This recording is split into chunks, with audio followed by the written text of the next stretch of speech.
One of my reasons for making this video series is that physical constraints and reality seem to be factoring less and less in how software is being designed these days. While at first it was a pretty good paradigm in order to have, from back in the days when we had to worry about how much memory we had and all of those other constraints of, let's say, the 80s and 90s. The problem is that everybody at every part of the stack is using that paradigm now.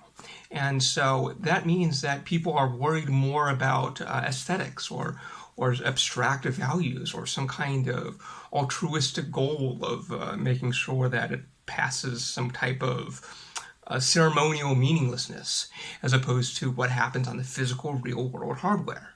And so as a result, what we get is awesome hardware with shitty software. And things have never been greater and more terrible at the same time. What we have right now is an ability in our hardware and our networks and our performance and everything that would put anything else to shame.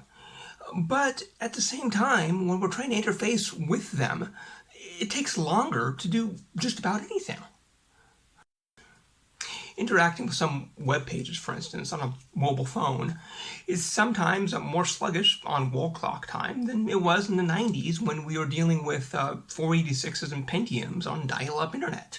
And when you tap on something, it sometimes takes many, many seconds in order for it to receive the tap or respond to what you're trying to interact with. It's because we have taken these paradigms and we've gone to the max with them, to our detriment.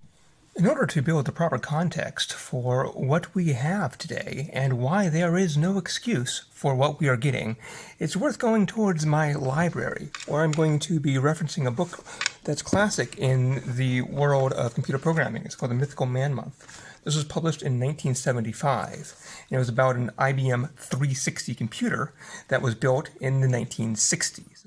On a Model 165, memory rents for about $12 per kilobyte per month.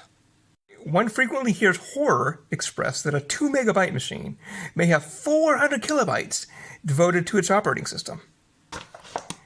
These systems in the 1960s ran the entire operating system on 400 kilobytes of memory, on an entire mainframe that had about 2 megabytes of RAM.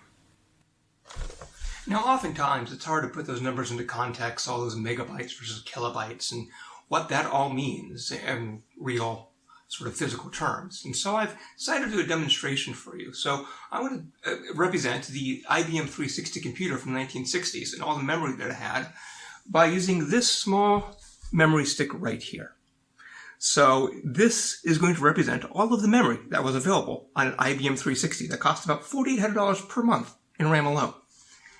Over here, I have an LG Rizio 2, which I bought for $25 4 years ago.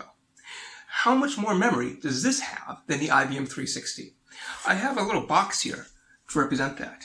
So I can take some memory right here, and everything that's going to be here will be a representation of how much more memory this phone has than that entire computer had.